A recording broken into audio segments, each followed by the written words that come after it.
Graça e paz, amados irmãos. Estamos começando mais uma vez o estudo bíblico do Evangelho de Mateus, exatamente no seu final do capítulo 9. E é um estudo bíblico que nós temos feito já há algumas semanas e que nos tem apresentado este Evangelho tão perfeito, tão bom, este Evangelho tão genuíno. Um evangelho que é certamente o livro mais lido de todo mundo, né? Porque a Bíblia é o livro mais lido de todo mundo, mas o Evangelho de Mateus é, segundo a maioria dos estudiosos, o livro mais lido da Bíblia. Então, o livro de Mateus passa a ser o livro mais lido do mundo. Na semana passada, nós encontramos Jesus demonstrando sua graça e sua misericórdia e revelando sua autoridade e poder na cura de uma mulher que tinha hemorragia há 12 anos. Uma mulher que era segregada socialmente, que não podia fazer nada além da sua própria casa, da sua residência, e que vivia confinada ao seu isolacionismo por causa das leis judaicas que eram extremamente rigorosas em relação a essas mulheres que tinham fluxo de sangue.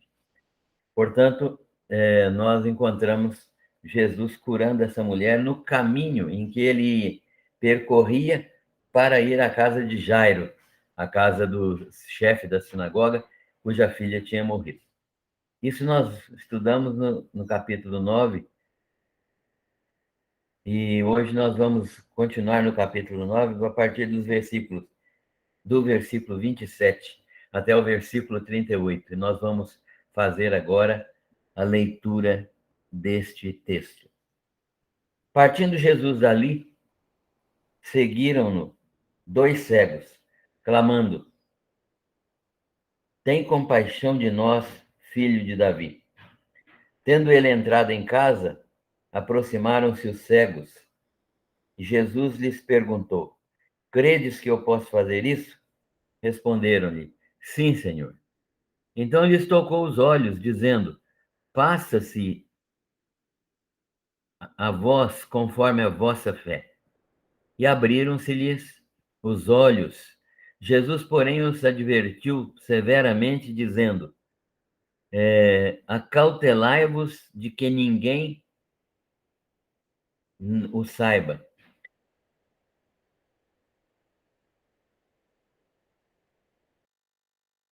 A fama de Jesus por toda aquela terra.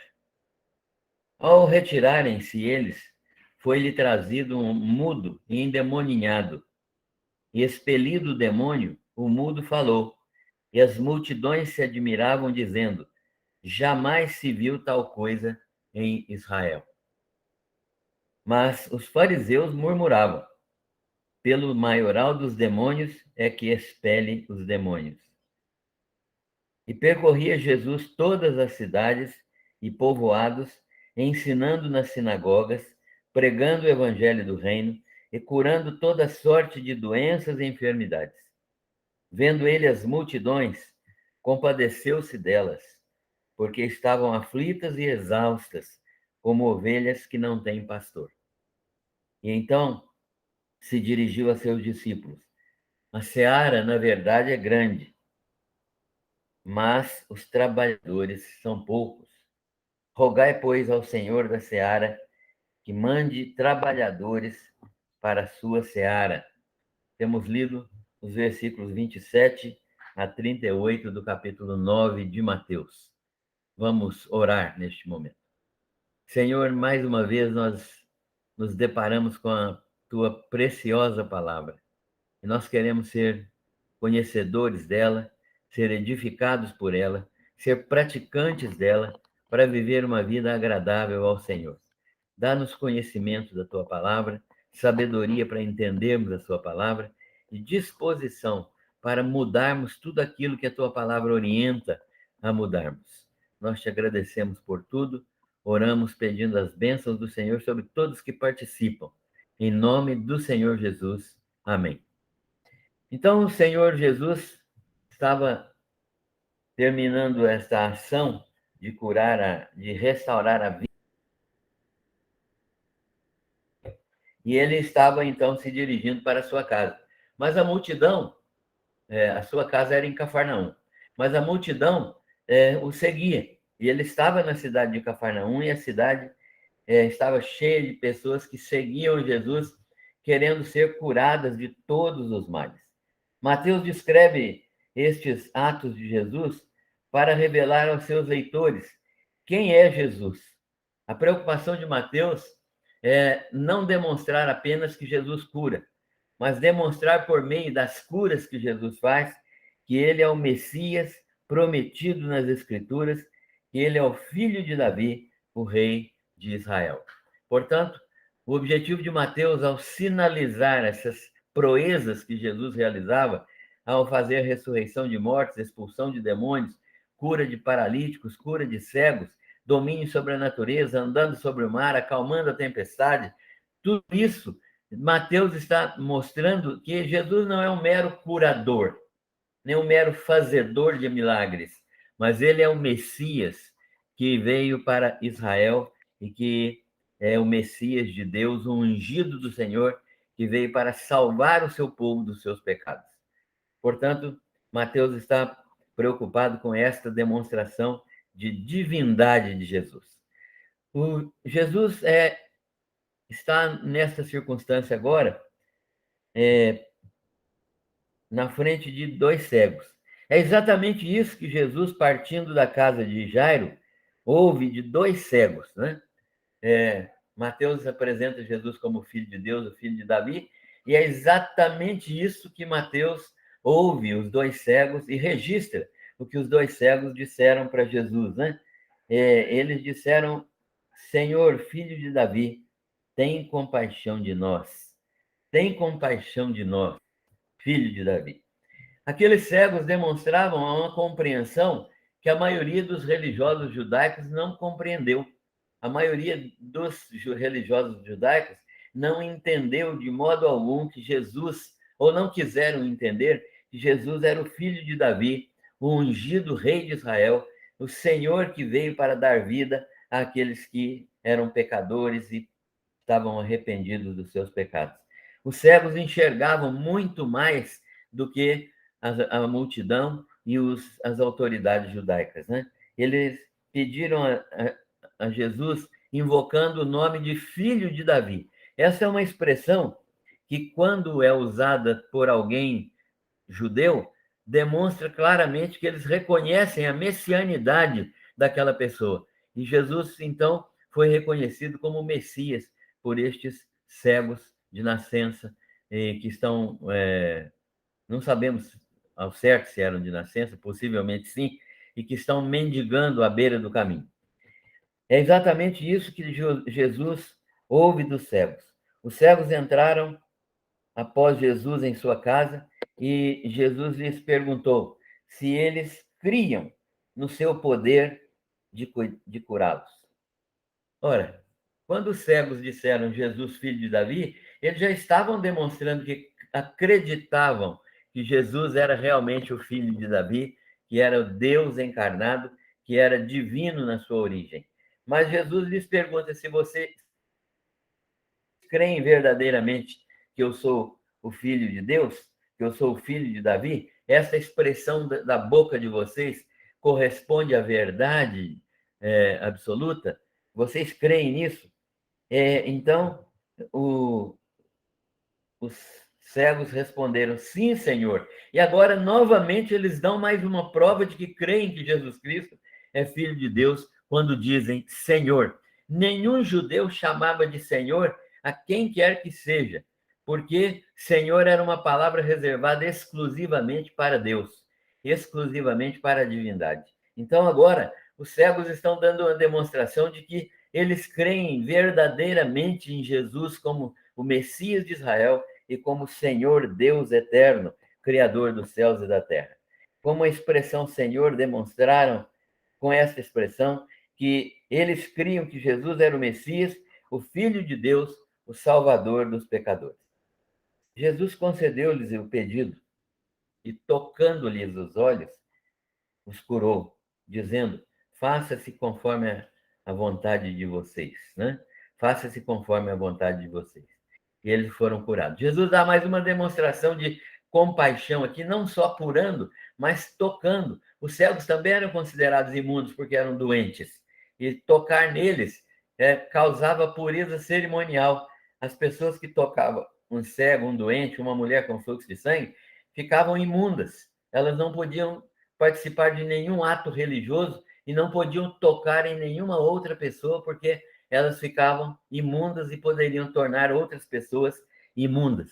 Deste modo, então, Jesus demonstra compaixão e, sem se preocupar, quebrando a lei cerimonial judaica, ele toca nos cegos e os cura, e os restaura a sua saúde. Então, faça-se conforme a fé que vocês demonstraram. E aí os cegos passaram a enxergar. Aqueles cegos, agora vendo, receberam uma orientação de Jesus. Qual a orientação que Jesus lhes deu? Para não divulgarem o milagre. Jesus não queria ser conhecido como milagreiro. Jesus não queria ser conhecido como aquele curador que vem para resolver nossos problemas físicos. Ele queria ser conhecido pelo modo claro do qual a sua missão era composta. Sua missão era composta de pregação do evangelho para a salvação do povo de Israel. A missão de Jesus era anunciar o evangelho do reino. Arrependei-vos e crede no evangelho. É chegado a vós o reino dos céus. Essa era a mensagem de Jesus. Os milagres eram contingenciais, ou seja, os milagres serviam para autenticar a divindade de Cristo e servia também para demonstrar a sua grande misericórdia, a sua grande graça, a sua imensa compaixão por aquelas pessoas sofredoras e que não tinham os recursos necessários para escaparem da sua pobreza e das suas limitações físicas. Jesus, portanto, manifesta a sua grande misericórdia, mas ele não queria que fosse conhecido apenas pelos milagres. Por isso ele fala para os cegos que eles não deveriam proclamar o milagre, mas eles saindo dali não puderam deixar de proclamar, porque agora eles viam e eram inquiridos acerca agora da sua visão. Então agora eles são inquiridos pelas pessoas: como que vocês estão vendo? E eles tinham que falar que foi Jesus quem os curara, mas eles agora estavam também gozando a salvação que Jesus Cristo oferecia, porque reconheceram Jesus como Messias e Senhor, como Deus verdadeiro, como Pai eterno, como misericordioso Messias que tira o pecado do mundo. Portanto, desta maneira, os judeus, os cegos, estavam manifestando a sua gratidão ao Senhor Jesus. Meus irmãos, como é importante nós que recebemos benefícios de Jesus, podemos também pregar o seu evangelho.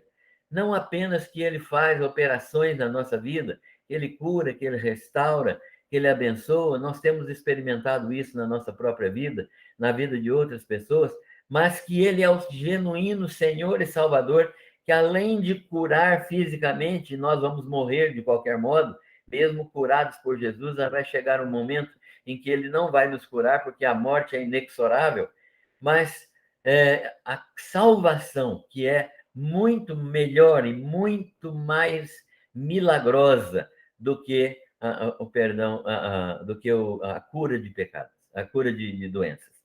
A salvação, o perdão de pecados é muito mais importante para nós do que exatamente a nossa cura física. Mas Jesus cura fisicamente e cura espiritualmente, como aqueles cegos podem comprovar. Quando os cegos se retiraram, foi apresentado a Jesus um mudo e endemoniado. Ele estava na sua casa, certamente tinha passado um dia carregado, mas a multidão não dava descanso. E ele estava na sua casa, chegando ali um mudo e endemoniado. Uma pessoa que o demônio, uma pessoa que o demônio tinha, o demônio tinha feito ficar muda, né? Essa pessoa estava muda. E então agora Jesus vai agir de uma outra maneira. Houve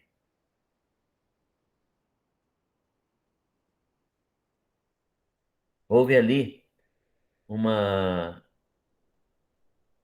manifestação demoníaca na vida daquele homem e ele ficou mudo e endemoninhado, possesso de um espírito imundo. Não houve nenhum diálogo. Jesus não conversou com ele, não identificou, né? Não faz igual em algumas igrejas aí que se dá o microfone para o diabo, né? Jesus não poderia permitir que Satanás escravizasse aquele ser humano. Não houve pedido de perdão, não houve pedido de misericórdia, o homem não podia falar e ele estava endemoniado. Jesus então expulsa o demônio e depois de expulso o homem volta a falar. Então Jesus demonstra sua autoridade real sobre o mundo espiritual. Jesus é senhor do mundo espiritual. Satanás não tem poder em relação a Jesus. Jesus é que ordena o mundo espiritual. Satanás é um servo, na verdade. Ele não faz outra coisa senão aquilo que Jesus estabelece no limite que Jesus estabelece. Não é que Jesus ordena Satanás fazer qualquer coisa errada, não. Não é isso que eu estou dizendo. Estou dizendo que o Satanás não pode ultrapassar limites na vida de qualquer pessoa e nas suas ações no mundo, acima daquilo que Jesus e o próprio Pai determinam na vida dele. Quem é soberano é Deus, e Satanás é meramente um escravo. Lutero dizia que Satanás é o Satanás, o diabo é o diabo de Deus, né? Que ele é, na verdade, um ser que está à mercê de Deus. Ele faz muitas coisas erradas porque é da sua natureza e do seu arbítrio fazer, mas ele não pode fazer nada além daquilo que Deus determina, daquilo que Deus estabelece. Então Jesus expulsou o demônio, demonstrando essa autoridade maior sobre o reino espiritual, sobre o mundo espiritual. Satanás e seus anjos estão debaixo da autoridade de Jesus. As multidões que cercavam a casa de Jesus se admiravam intensamente da,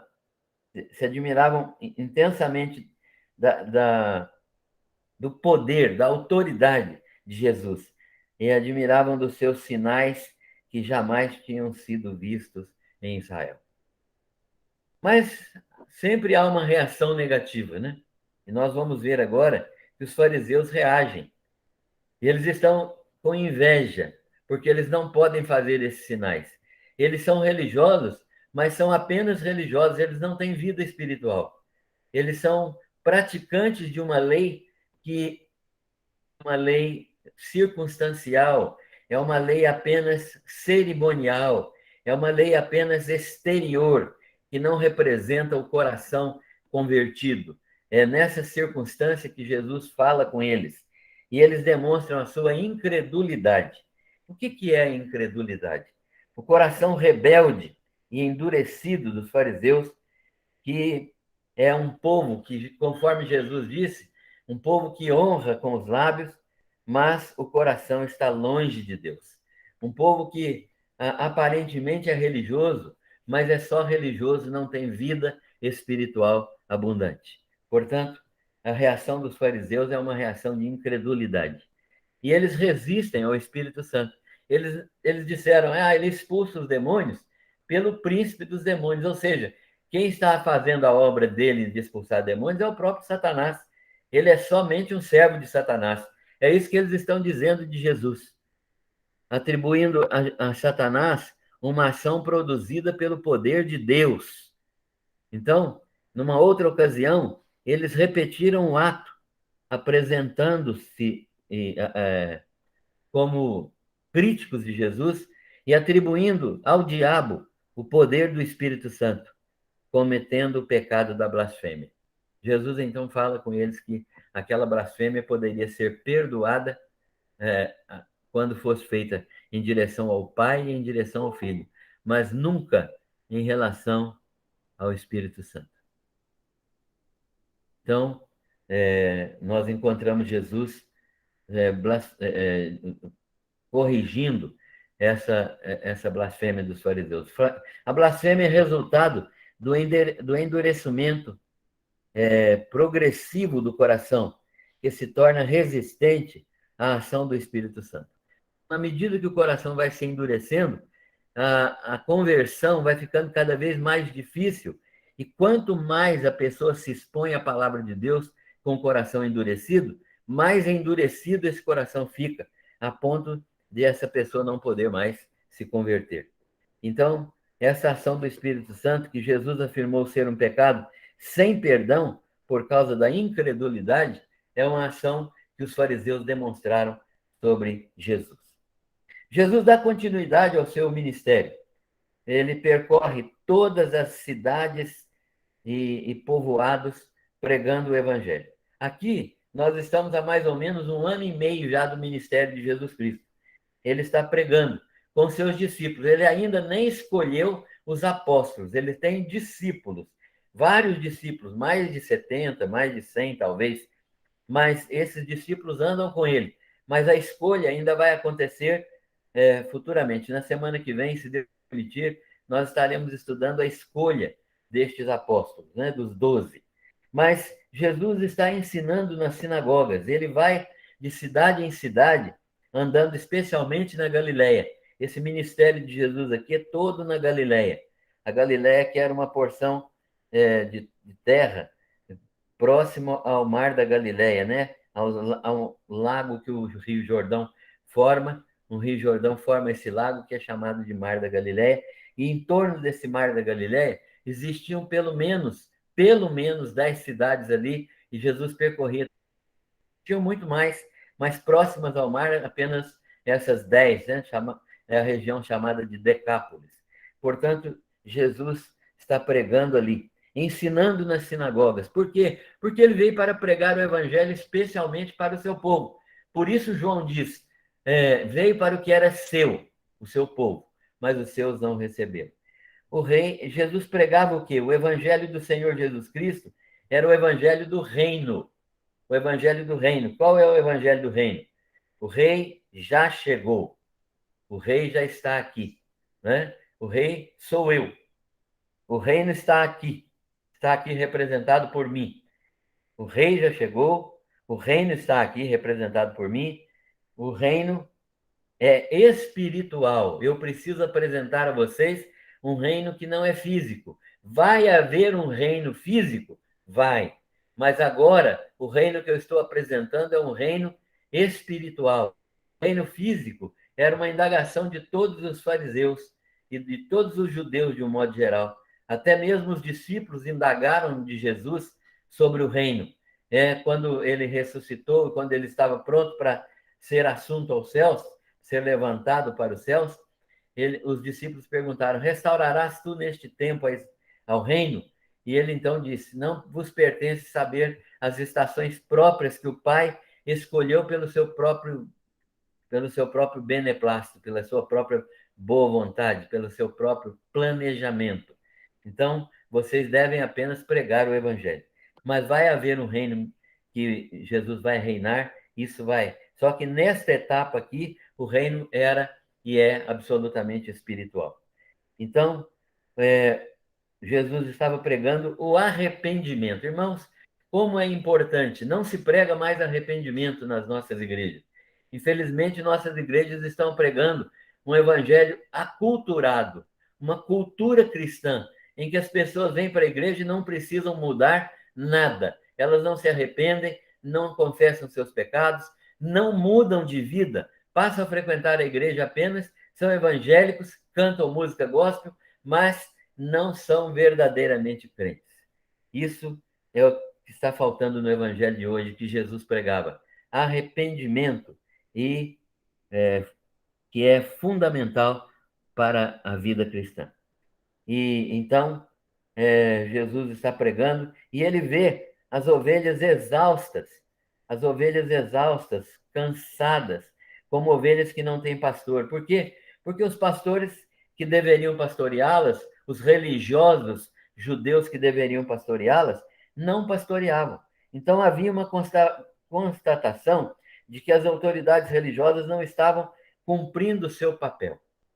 Elas tinham apenas interesses monetários, financeiros, nas ofertas que eles recebiam, mas não cumpriam seu papel. E Jesus, então, faz um apelo aos discípulos, uma constatação que a seara é grande.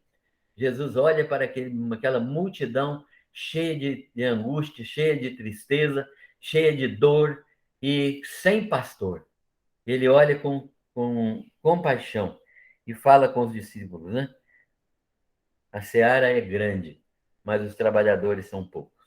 E aí ele lança um pedido, constatação de que os ceifeiros são poucos, mas que eles precisam trabalhar e orar, pedindo um apelo ao Senhor da seara para que mande trabalhadores para a seara.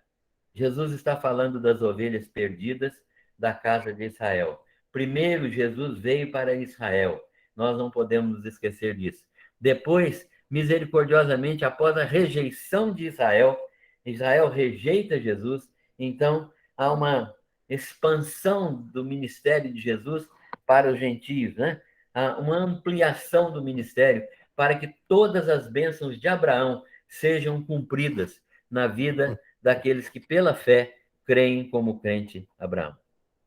Os discípulos, portanto, pedem uma ampliação da visão. Jesus está mandando que eles orem, porque o tempo de orar é o tempo em que eles podem ampliar a visão. Quem não ora não tem a visão missionária ampliada. Por isso, os discípulos precisavam ampliar a sua visão e crer no Senhor Jesus Cristo e crer na palavra do Senhor Jesus Cristo e crer no mandato de Jesus Cristo para pregar pregar o evangelho àqueles que eram da seara e que era uma seara branca para a ceifa, mas que estava relegada a segundo plano pelos fariseus. Concluindo e aplicando, Jesus, em seu ministério, pregava o evangelho do reino e manifestava compaixão para com as pessoas. Nós, queridos, somos chamados a crer em Jesus e então manifestar sua compaixão para com todos os sofredores. Você tem feito isso? Tem manifestado sua compaixão pelos sofredores? Você tem orado, pelo menos, por pessoas que estão necessitadas, angustiadas? Você tem se disposto a fazer uma visita, a apresentar o Evangelho, a entregar um Novo Testamento, a fazer alguma coisa para que as pessoas venham ao conhecimento de Jesus? Este é um papel que é para nós. Nós precisamos fazer isso. Segundo, os cegos precisavam de cura física, porque já enxergavam espiritualmente. A pior cegueira é produzida pelo pecado, do qual só Jesus pode libertar. Os cegos enxergavam espiritualmente. Mas há muitas pessoas hoje com quem nós convivemos, e às vezes até nós que estamos ouvindo aqui, que não são capazes de enxergar espiritualmente. Só Jesus é que pode libertar espiritualmente as pessoas que não estão se enxergando espiritualmente, os cegos espiritualmente. Os cegos criam em Jesus Cristo como Messias e receberam ele como Senhor. Nós também precisamos crer nele como Messias e recebê-lo como Senhor e Salvador, arrependidos dos nossos pecados e crendo na manifestação da graça de Deus sobre a nossa vida, perdoando os nossos pecados. Terceiro, segundo a carta aos Efésios, Satanás cega os olhos das pessoas que estão mortas espiritualmente. Nós temos dois tipos de pessoas no mundo: os que estão espiritualmente mortos e os que estão espiritualmente vivos. Satanás cega os olhos daqueles que não têm Jesus e eles estão espiritualmente mortos. Mas Deus em Cristo nos liberta do poder de Satanás. Esta é uma ação da graça de Deus mediante a fé. Você que ainda não é crente em Jesus Cristo, pode se tornar crente agora, confessando os seus pecados, reconhecendo sua cegueira espiritual, arrependendo-se de ser pecador e recebendo a graça da salvação pela fé, sendo nova criatura, sendo filho de Deus. Você pode fazer isso neste momento, se você assim o desejar, porque o Espírito Santo está agindo por meio dessa pregação na sua vida. A fé vem pelo ouvir, ouvir a pregação da palavra de Deus. Quarto e último, Jesus andou por toda parte fazendo o bem e curando todos os oprimidos do diabo. Ele mandou que pregássemos o evangelho, pois ele é o juiz de Deus. Ele é o juiz que vai julgar todas as coisas. Ele vai julgar os homens e ele é juiz de Deus sobre todos os homens. Como é que nós vamos estar diante de Deus, diante do juiz, que é o próprio Jesus? Se nós não formos salvos por Jesus Cristo, nós estaremos na circunstância de perdidos ante o juízo de Deus. E ante esse juízo de Deus, nós estaremos verdadeiramente perdidos, nós estaremos verdadeiramente condenados eternamente ao inferno. Que o Senhor possa nos dar a graça de crer nas ações poderosas de Jesus de nos livrar de todo o pecado. Que Deus nos abençoe assim.